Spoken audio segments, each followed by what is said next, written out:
നമുക്കറിയാം ഈ പറഞ്ഞു വരുന്ന പോലെ തന്നെ കഴിഞ്ഞ സമയങ്ങളിലൊക്കെ ഭീകരരുടെ കേന്ദ്രങ്ങളിൽ മാത്രം ആക്രമണം നടത്തിയ ഇന്ത്യ, അത് വ്യക്തമാക്കിയ ഇന്ത്യ. അതേസമയത്ത് സാധാരണക്കാരുടെ ജീവൻ എടുത്തുകൊണ്ടുള്ള പാകിസ്ഥാന്റെ ആക്രമണം, ഇതിൽ മറ്റൊരു വഴിയുമില്ല. ഇനിയുള്ള ഓപ്ഷൻ എന്ന് പറയുന്നത് കൂടുതൽ ശക്തമായിട്ടുള്ള തിരിച്ചടി കൊടുക്കുക എന്നുള്ളതാകുന്നു. അതുകൊണ്ട് ഞങ്ങൾ ആ തരത്തിലേക്കുള്ള ആക്രമണം വ്യാപിപ്പിക്കുന്നു എന്ന് ഇന്ത്യ പറയുന്നു. ലാഹോറിൽ നിന്ന്, ഇസ്ലാമാബാദിൽ നിന്നൊക്കെ റിപ്പോർട്ടുകൾ വരുന്നു. അല്പം മുൻപ് വലിയ തരത്തിലുള്ള സ്ഫോടനങ്ങൾ ഉണ്ടായതായിട്ടുള്ള വിവരങ്ങൾ വരുന്നു. റാവൽപിണ്ടി എയർ ബേസിലേക്ക് ഇന്ത്യ മിസൈലുകൾ അയച്ചു എന്ന് പാകിസ്ഥാൻ സൈന്യം ആരോപിക്കുന്ന ഒരു സാഹചര്യം. അതായത് ഇതൊരു കൃത്യമായിട്ടുള്ളൊരു സന്ദേശമാണ്.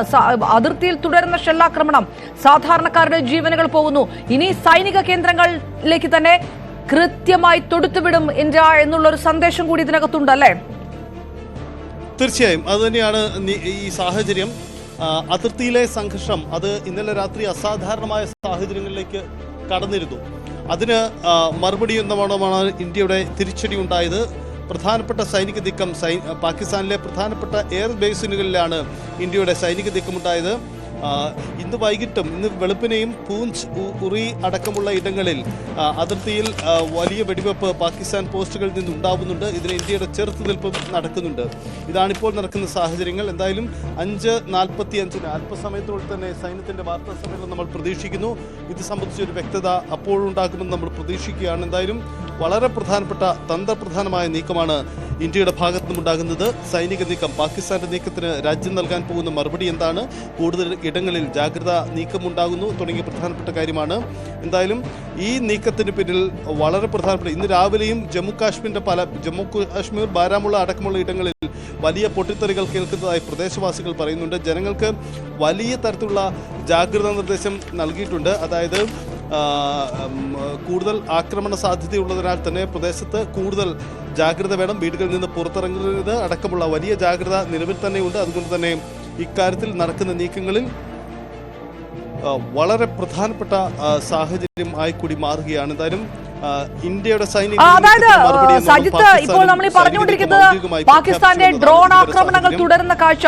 ഡൽഹി വരെ ലക്ഷ്യമിട്ട് മിസൈൽ ആക്രമണത്തിലേക്ക് പാകിസ്ഥാൻ കടക്കുന്നു എന്നുള്ള ഒരു വാർത്ത. ജമ്മു കാശ്മീരിലേക്കും പഞ്ചാബിലേക്കും രാജസ്ഥാനിലേക്കും ഗുജറാത്തിലേക്കും ഒക്കെ ഡ്രോണുകൾ അയക്കുമ്പോൾ ഇതെല്ലാം കൃത്യമായി പ്രതിരോധിക്കാൻ ഇന്ത്യക്ക് കഴിഞ്ഞു. നമ്മൾ കഴിഞ്ഞ 1-2 ദിവസങ്ങളായി കൃത്യമായി അത് വ്യക്തമാക്കുന്നുണ്ട്. പക്ഷേ പഞ്ചാബിലെ ഫിറോസ്പൂരിൽ പാക് ഡ്രോൺ ലക്ഷ്യം കണ്ടു. അത് ആക്രമണത്തിൽ അപകടമുണ്ടായി. ഗുരുതരമായിട്ട് ചിലർക്കൊക്കെ പൊള്ളലേൽക്കുകയും ഒക്കെ ചെയ്തിരിക്കുന്നു. അതായത് നിരന്തരമുള്ള ആക്രമണങ്ങൾ നടത്തുന്നു. ഈ പ്രതിരോധ കവചത്തെ പോലും മറികടന്നുള്ള ആക്രമണത്തിലേക്ക് പാകിസ്ഥാൻ തുടർന്നുകൊണ്ടേയിരിക്കുന്നു. അതെല്ലാം സിവിലിയൻ അറ്റാക്കുകളാണ്. ഇപ്പോൾ ഈ 5:45 ഇത്രയും നേരത്തെ വിളിക്കുന്ന വാർത്താ സമ്മേളനത്തിന്റെ ഫോക്കസും അത് തന്നെ ആകണം. സിവിലിയൻ അറ്റാക്കിലേക്ക് കടക്കുന്ന പാകിസ്ഥാന് ഇനി കൃത്യമായിട്ടുള്ള മറുപടി, ആ ഭാഷ, അതൊരു യുദ്ധപ്രഖ്യാപനമാകുമോ? എന്താണ് ഇന്ത്യ നടത്താൻ പോകുന്ന ഈ നീക്കം? അത് വളരെ പ്രധാനപ്പെട്ടതായി മാറാം. ഒരുപക്ഷെ രാജ്യത്തിന്റെ കൂടുതൽ ഇടങ്ങളിലേക്ക് ജാഗ്രതാ നിർദ്ദേശം കൈമാറുന്നതിന്റെ ഭാഗമായിട്ടാണോ ഈ നീക്കം? അതല്ലെങ്കിൽ പാകിസ്ഥാന് മറുപടി നൽകാൻ ഇന്ത്യ അതിരാവിലെ തന്നെ തെരഞ്ഞെടുക്കുന്നതാണോ? ഒരുപക്ഷെ പാകിസ്ഥാൻ മാധ്യമങ്ങളെ കണ്ട് ഇന്ത്യയുടെ അടുത്ത പ്രഖ്യാപനത്തിന് കാത്തു നിൽക്കുന്നു എന്ന നിലപാട് പ്രഖ്യാപിച്ചിട്ടുണ്ട്. അങ്ങനെയെങ്കിൽ അതിനുള്ള മറുപടി സൈന്യം നൽകാൻ പോവുകയാണോ തുടങ്ങിയ പ്രധാനപ്പെട്ട കാര്യം കൂടിയുണ്ട്. എന്തായാലും ഈ വാർത്താ സമ്മേളനത്തിലൂടെ സൈന്യം ലക്ഷ്യമിടുന്നത് തന്ത്രപ്രധാനമായ ചില പ്രഖ്യാപനങ്ങളും നീക്കങ്ങളും കൂടിയാണ് എന്ന് നമുക്ക് സംശയിക്കേണ്ടിയിരിക്കുന്നു. ഇന്ത്യയുടെ പാകിസ്ഥാന്റെ ഡ്രോൺ ആക്രമണങ്ങൾക്ക് മറുപടിയായി പാകിസ്ഥാന്റെ കൂടുതൽ ഇടങ്ങളിലേക്ക് കടന്നു ചെന്നുള്ള ഡ്രോൺ ആക്രമണമാണ് ഇന്ത്യയും നടത്തിയത്. റാവൽപിണ്ടി, ഇസ്ലാമാബാദ്, സിലാക്കോട്ട്, ലാഹോർ, പെഷവാർ അടക്കമുള്ള ഇടങ്ങളിലേക്ക് ഇന്ത്യ കൂടുതൽ ആക്രമണങ്ങൾ നടത്തിയിട്ടുണ്ട്. ഈ ആക്രമണങ്ങൾക്ക് പാകിസ്ഥാന്റെ ഭാഗത്തുനിന്നുള്ള മറുപടി എന്ത് എന്നതും പ്രധാനപ്പെട്ട കാര്യമുണ്ട്.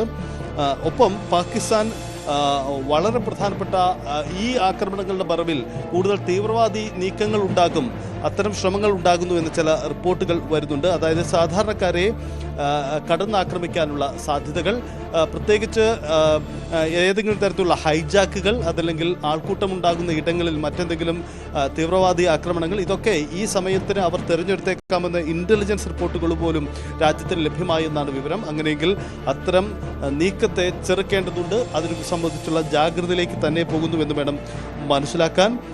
പാകിസ്ഥാന്റെ പ്രധാനപ്പെട്ട സൈനിക ശക്തിയിൽ വലിയ നാശനഷ്ടമുണ്ടാക്കാൻ ഇന്നലെ രാത്രിയിലെ ഇന്ത്യയുടെ സൈനിക നീക്കത്തിന് കഴിഞ്ഞു എന്നാണ് മനസ്സിലാവുന്നത്. അത് സംബന്ധിച്ച വിവരങ്ങൾ ലഭ്യമായിട്ടുണ്ട്.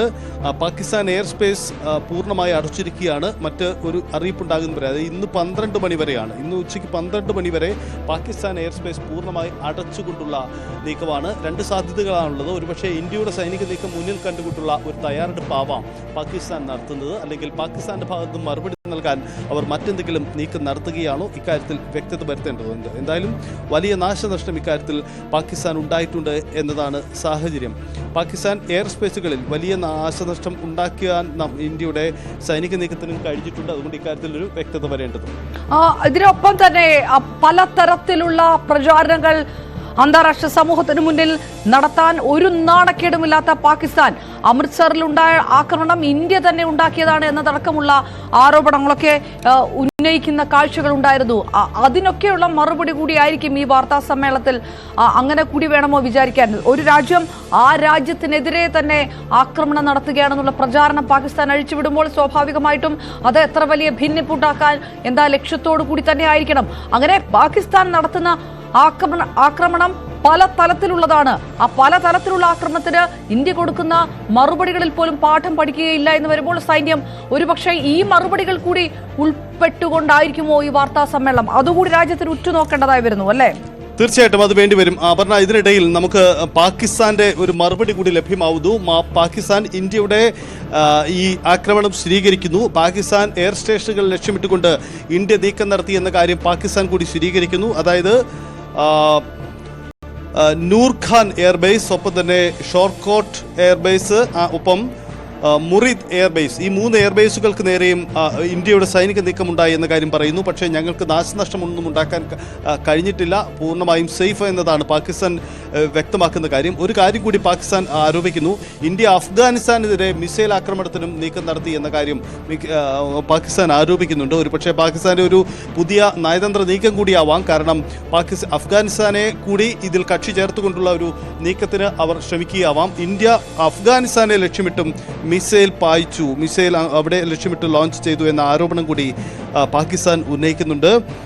എല്ലാ എയർഫോഴ്സ് അസറ്റുകളും സേഫ് എന്നതാണ് പാകിസ്ഥാൻ വിശദമാക്കുന്ന കാര്യം. പൂർണ്ണമായും സംഘർഷത്തിന് ഇന്ത്യ ശ്രമിക്കുന്നു, അതിനെ ഞങ്ങൾ ചെറുക്കുന്നു. ഒപ്പം തന്നെ